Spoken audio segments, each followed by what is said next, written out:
A little bit of an advanced concept, I believe. I don't think that you're going to see much about this from anybody else. You're going to have a wealth of people that can show you how to do Fibonacci and set that up properly and what you're looking for, drawing triangles to show you different patterns and when they expect maybe a daily, weekly, monthly breakout, or certain patterns of that. So in this deals a little bit with momentum trading, but it also is just helping you to have an eye for patterns that tend to repeat themselves. And once you know some of those things, you compare that information to a myriad of other things, and you're going to have a lot more information about whether things are going to bounce. And if so, is it going to go up? Is it going to go down? Are you going to get stuck in some kind of trap? So that's what this video is about today, learning to look at some patterns in your charts, specifically with the candles and the direction of momentum. Not the candle itself, but the momentum of the entire up and down movement. So we're going to look at some cool stuff. Thank you for joining.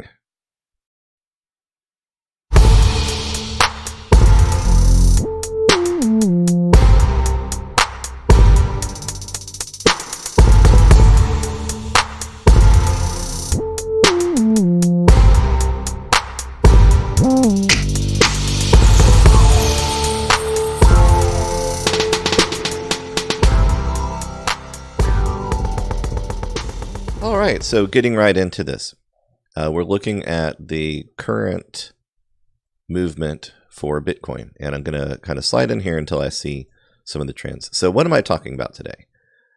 Very good question. Okay, I'm going to sit right here first of all to show you, just generally as an overview, patterns tend to repeat themselves. When you're first getting into crypto, you may not know exactly what kind of things to look for, and you see, CCI, MTM, OBV, WR, DMI. I mean, it'd be like, okay, what's up with that? And each of those are worth going into. I personally set this up to where I want to see the volume. And volume is how much buy and how much sell. It's the cumulative of what's happening over here. And it's constantly updating to give you accurate information. MACD is a moving average, convergence, divergence. And I do like the one in Binance Client. I'm not actually trading there on this, but I use it for the visuals. I find it a little bit more helpful than the trading view version. You can see that obviously the pink, and we're just going to call this green and red because, pink and green, whatever. Red and green. But in the red, down, green, up. But the convergence, divergence, you're looking at two different time frames being tracked and averaged together. And when they both have a consensus, they agree that it's kind of hit this low crossover point, then that's usually when you'll see a bounce. It's not accurate, and it's not the lowest point, and it's not always a guarantee that it tracks when you expect to see it. So then Bollinger Bands, John Bollinger, I believe, brilliant way of giving you a very simple visualization of something very complex in concept. And you can guess that, when you breach the bottom of the Bollinger Bands, you tend to be ready for a bump. I personally, yes, I could get away with one or the other. It's true. But I also find that this helps to group pieces of patterns together for me visually. And that's kind of what we're talking about today, the visualization of things. So actually, I use the stochastics RSI. It's, the stochastic RSI is a combination of RSI and stochastics. But stochastic, I've heard different people say things. But you can see that you have kind of an up and down oscillation. Get out of the way, calculator. Okay. An oscillation going on, and sometimes these agree with each other and sometimes they don't. Usually when they cross over and they're headed in the same direction is a good time to strike. So I'm going to move this out of the way. I don't want to have too much visual distraction. So these are our candles. And you have doji candles, and you have different patterns. They tell you what's going on with stuff. A little bit zoomed in here because I want you to really see this. So the direction of the wick tells you some information, whether it's hollow or filled in.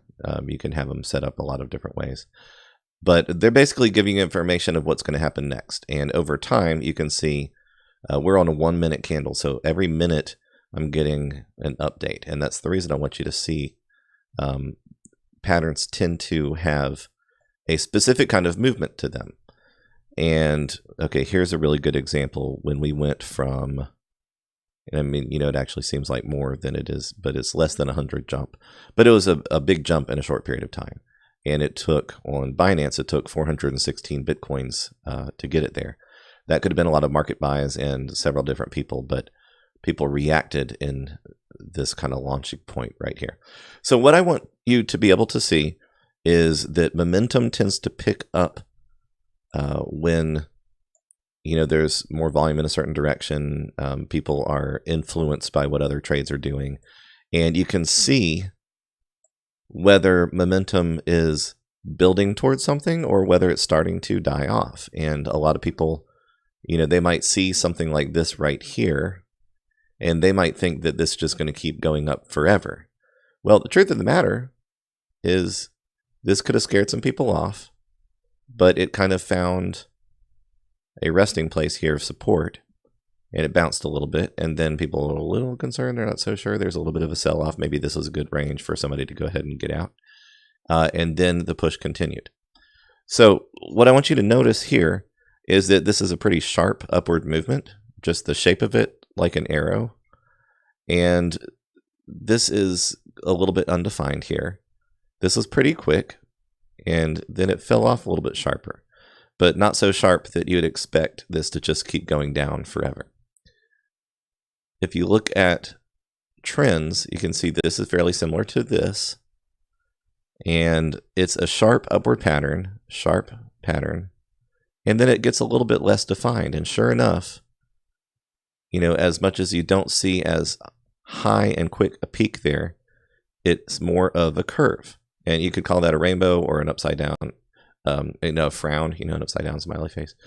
But over time, what I have found, nothing is guaranteed especially in crypto with the volatility. There's always whale movement. But when I see this kind of movement, it's telling me that things are weakening. It's not as strong a push up, and it's not a drastic sell-off. But when I start to see this, I'm going to expect it to continue in that direction, and that's what we have here. Now, at some point in time, it's going to bounce, and people are going to say, okay, enough of that. It was at 7,200. It's getting close to the 7,000 line. I think this is a good entry point. If some people start to do that, then others are going to pile on. There's a lot of, I'm not going to go into that. But so you see the sharp upward movement. You see that it comes down fairly sharp, but it's starting to weaken around this range, and then it makes its climb back up. Typically, when you see a smiley face, okay, that just happens to be there. This usually is going to suggest that it's going to kick off pretty hard. So this, to me, is kind of a frown, rainbow. It's headed on the way down again. There's that, it's weakening. It's not as sharp. It starts to have a lull in here and then goes down. 3 times. It could have started up like another strong pattern like this, but it has this kind of arched shape to it, not as much of a sharp point. Okay, over here, this could have been an indicator that it was going up, but it started selling off really hard within just this 1 minute alone. And you can see this is a sharp angle down. It's not curved like this, where it's just weakening and weakening and weakening, and it could have dived even further. But you see, there's this arch, arch. And so it's diminishing, it's losing its oomph. Within this entire pattern, I'll talk about this on its own, but usually I call this a mirroring effect. But whenever you have a pretty heavy push, really it could be the sell-off first or vice versa.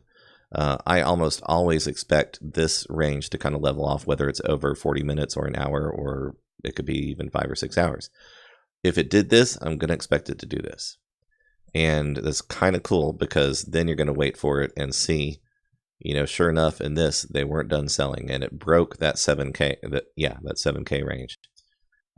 So notice that this kind of came up sharp. It's not those kind of weaker looking arches. Notice that after the sell-off, there's more demanding movement. There's more insistent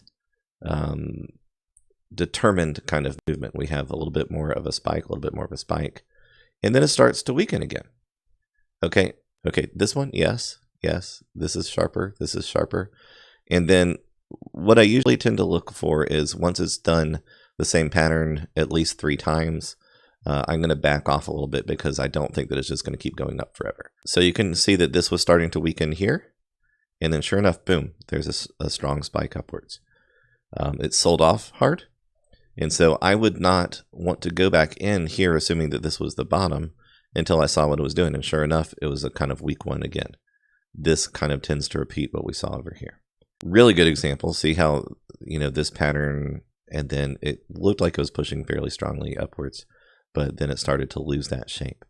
So what I'm getting at with the momentum of things is when the energy in the market, which is really measuring people's determination to either push it up or sell it off, and if so, do they want to get in and out quickly, or are they willing to be patient for the right move?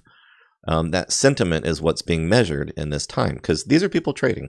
Yes, there are bots, but people program bots to do things a certain way.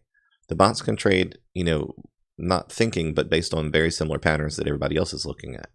So just as an example, if everybody had all these patterns running, everybody might decide to do the same thing here, the same thing here, the same thing here.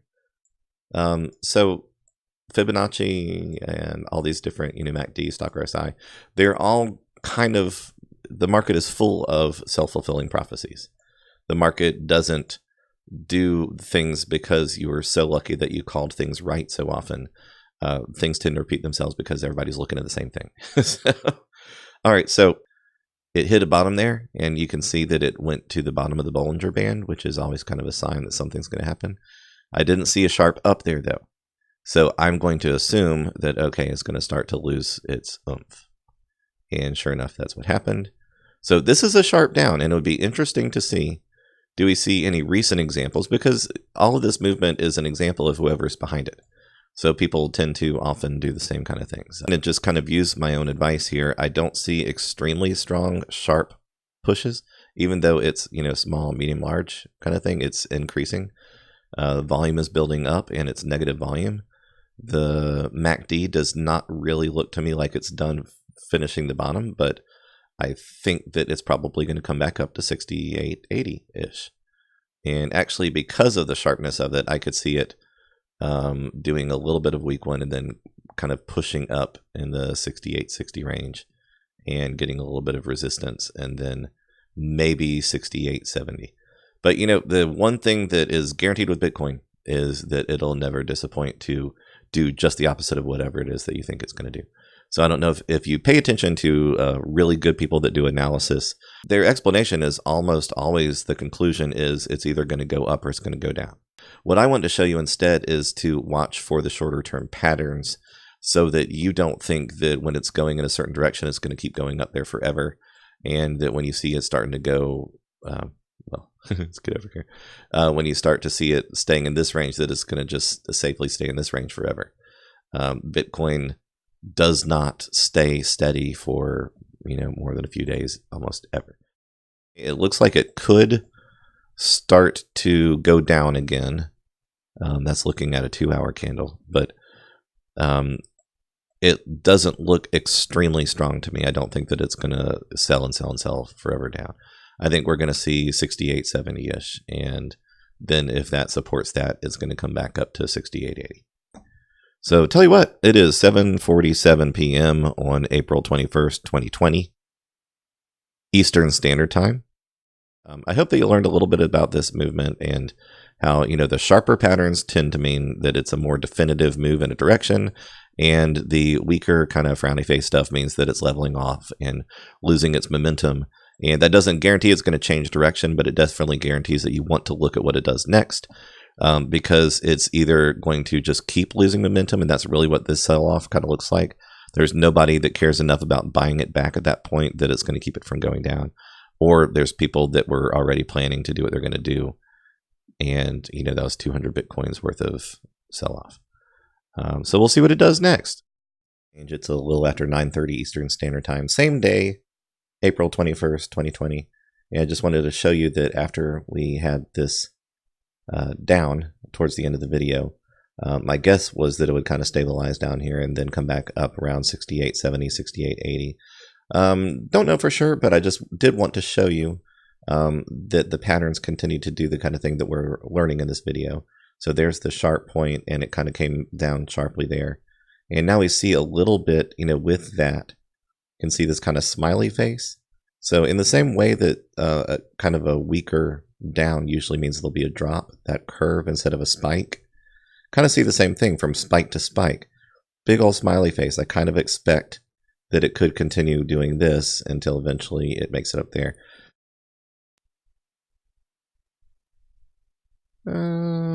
Yeah, another 2.5 hours.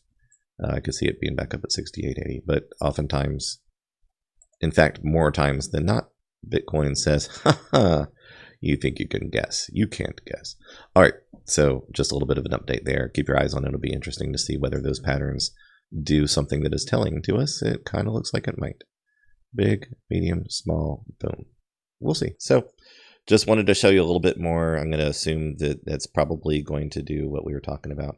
But, it's less important about whether we actually got, this one little thing right, as it is for you to understand the reason that I look for these patterns. 1, 2, 3, 1, 2, 3, sharp up, sharp down, and then it isn't as sharp and it went down. Sharp up, and then we have this curve in the positive direction. And so here we go. You can see what I'm talking about. It's been confirmed here.